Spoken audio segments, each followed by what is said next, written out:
Hola, soy Eugenia González, bienvenidos a Psicología Inteligente. El día de hoy quiero compartir contigo una historia. Es una historia que particularmente me ha guiado en mi carrera como psicóloga en las diferentes áreas que he trabajado, pero también es una historia que a lo largo de la vida a mí y a millones de personas en este mundo nos ha dado guía, nos ha dado luz. Y esta historia es la de Viktor Frankl. Viktor Frankl fue un psiquiatra, ¿sí? Judío, que pues vivió en la época de la guerra nazi, en la Segunda Guerra Mundial, y pues por supuesto que como todos los judíos de esa época, pues sufrieron todo lo que fue el Holocausto. Sabemos que fue una tragedia en donde hemos visto los alcances de la crueldad humana y él como judío, pues junto con su familia fueron llevados a diferentes campos de concentración. Él es separado y nunca vuelve a ver a su familia porque todos mueren dentro de los campos. Él, sin embargo, logra sobrevivir y es transportado en 4 campos diferentes, ¿sí? Al final es liberado en el último campo de Auschwitz, o no me crean la pronunciación, nunca me ha salido bien. Pero el punto es que él vive mucho tiempo en los campos de concentración y hay una entrevista que le hacen, que si la buscas está en YouTube, y le preguntan cuál fue la experiencia que marca su vida como psiquiatra dentro de estos campos en donde pues sabemos lo que se vivía. Y él menciona que hubo una experiencia particular en donde como cualquier día estaba picando piedra, ¿sí? Y uno de sus compañeros ve que suelta el pico y el compañero camina, se agarra de la malla electrificada y se quita la vida. Y pensaríamos, wow, qué impresión ver a alguien quitarse la vida, pero para ellos era algo tan cotidiano ver morir a los compañeros que realmente eso no fue lo que le impresionó. Lo que le impresionó fue darse cuenta que 24/7 tenían la oportunidad de acabar con esa miseria, de acabar con ese abuso en el que vivían los prisioneros, de acabar con todo ese sufrimiento y que no lo hacían. O sea, él como psiquiatra realmente lo que le cuestionó y lo que le impactó fue ver, tenemos una opción de acabar con toda esta injusticia en nosotros porque podemos despedirnos de la vida y no lo hacemos. ¿Por qué no lo hacemos? ¿Qué hace que nos mantengamos en este lugar, en este sufrimiento, bajo estas circunstancias día a día? Y pues bueno, él tiene un libro que se llama El hombre en busca de sentido. Les recomiendo muchísimo leer este libro si es que no lo han hecho. Lo encuentras en todos los formatos, desde el más carísimo de París, pasta dura, comentado y analizado por bla bla bla, o en PDF en línea, Google, accesible para todos. Aquí lo importante es cómo él va contando todas estas vivencias y toda esta trayectoria en donde va descubriendo que hay diferentes tipos de personas enfrentando esta realidad.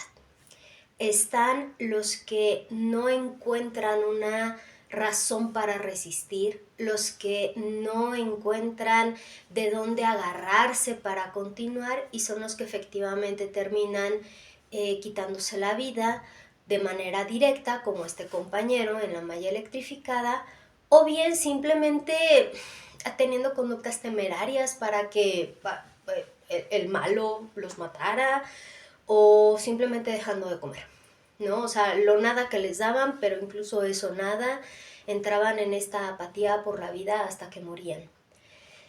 Vamos a tener, dice él, sin embargo, otro grupo. Y este otro grupo es el que va a tener una razón.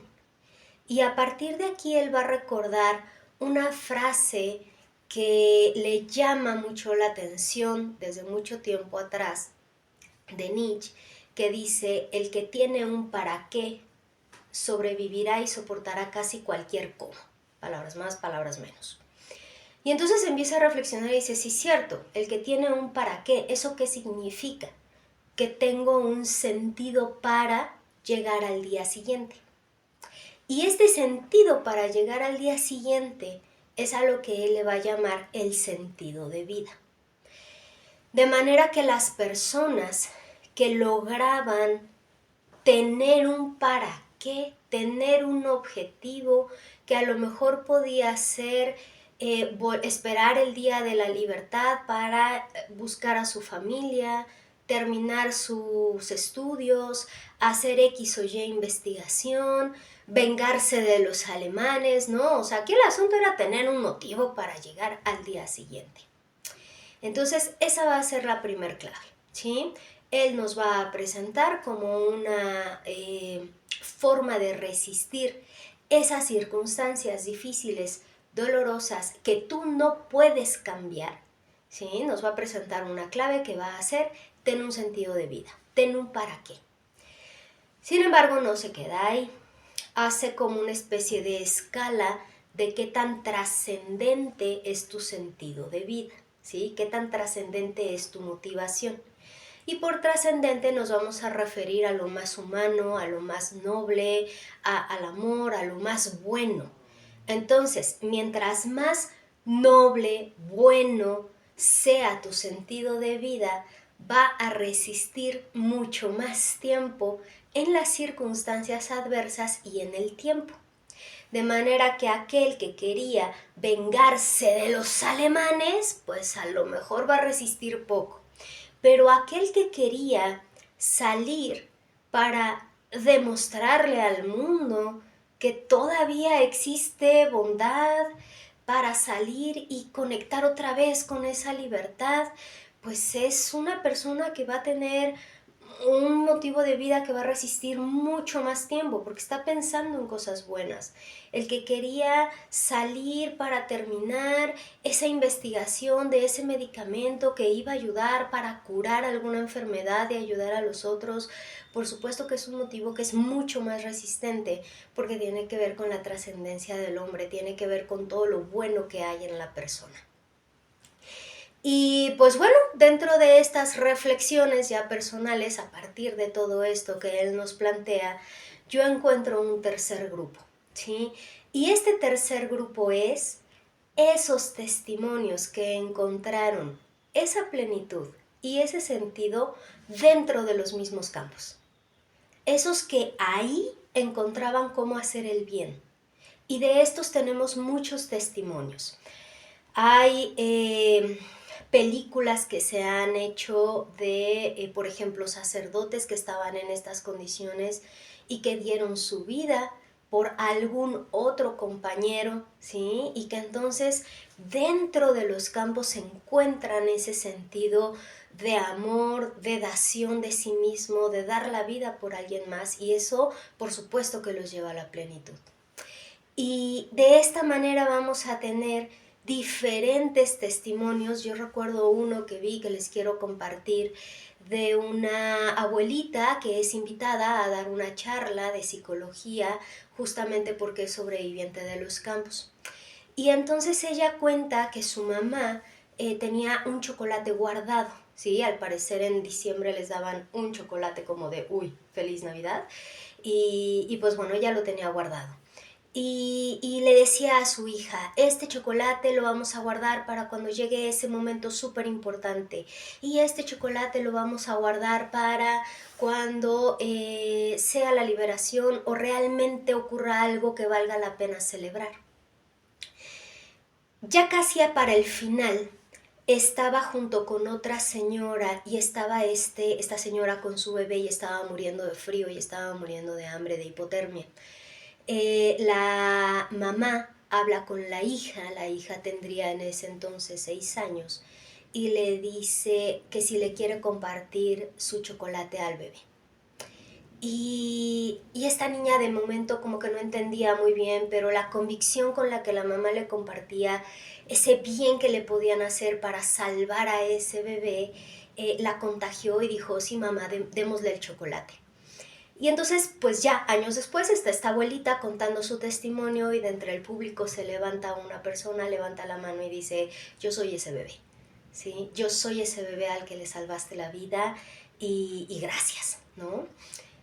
Pues esta abuelita obviamente no esperaba, ¿no?, encontrar a ese bebé alguna vez. Eventualmente llega a la liberación y no supo más. Esta historia me gusta compartirla con todos ustedes. La historia de Viktor Frankl la comparto siempre en mis consultas, porque hay un montón de realidades y de situaciones que estamos viviendo todos que nos tocaron, que son adversas, que no nos gustan, que son dolorosas y que no podemos cambiar. A lo mejor es una enfermedad, a lo mejor es una familia abusiva de la que hoy no puedes decidir irte, a lo mejor es una situación de hambre, a lo mejor es una situación de abuso en tu trabajo o no tener trabajo y no encuentras quien te contrate, no lo sé. Hay muchísimas situaciones que todos en la vida podemos vivir y esta historia, este enfoque de Viktor Frankl nos dice, primero, acepta la realidad. Deja de pelearte con ella. Primer paso de salud mental. Acepta la realidad tal cual es. Es esa así, tan horrible, tan desafiante, tan dolorosa, con sus claros oscuros, pero hoy esa es la realidad. Segundo paso, ya que acepto la realidad, entonces voy a tener la posibilidad de encontrar opciones frente a esa realidad. Y como dirán todas estas grandes personalidades, estos grandes hombres de la historia, hombres, mujeres de la historia que han vivido, por ejemplo, en cautiverio de manera injusta, como Santo Tomás Moro, dice, la última de las libertades nadie te la puede quitar, que es la actitud con la que vas a enfrentar esa situación que no está en ti corregir en el preciso momento, ¿no? Entonces, acepta la realidad, déjate de pelear con ella. Una vez que la aceptes, encuentra cuáles son las diferentes posturas que puedes tener frente a esa realidad para que puedas empezar a modificarla a través de tu modificación. ¿Has escuchado eso de el cambio viene por ti? Tú das el primer paso, pues a esto nos referimos. Es dejar de esperar que las cosas que están afuera cambien para yo empezar a cambiar. Y la maravilla es que cuando yo cambio, entonces encuentro esos huequitos en esa realidad para poder transformar la forma en la que yo la estoy entendiendo, la forma en la que yo la estoy interpretando y la forma en la que yo me estoy relacionando con esa realidad para entonces sí poder encontrar estas opciones de transformación de mi vida. Y entonces a lo mejor digo, ok, me salgo de esta situación de abuso, me acciono buscando justicia, aprendo a poner límites, me fortalezco dentro de esta situación. Y aquí una invitación es, valora cuántas virtudes tienes que te ayudan a enfrentar esta realidad y descubre qué virtudes te falta desarrollar para que enfrentar esa realidad sea mucho más llevadero, sea mucho más fácil, no porque las cosas mágicamente cambien, sino porque tú estás mucho más fortalecido, porque tú tienes herramientas mucho más sólidas para poder hacerle frente a esa situación. Y pues bueno, creo que muy de acuerdo con todo esto que venimos platicando, recuerdo la oración que hacen en los grupos de neuróticos anónimos, alcohólicos anónimos, todos los anónimos que tienen algún problema de adicción, que es una oración muy bonita, ¿no? Independientemente de la fe que profesemos, o si a lo mejor no profesas ninguna fe, de todas formas estas líneas te pueden llenar muchísimo y te pueden dar esa brisa que necesitas frente a esa dificultad. Y la oración dice así, es de San Francisco.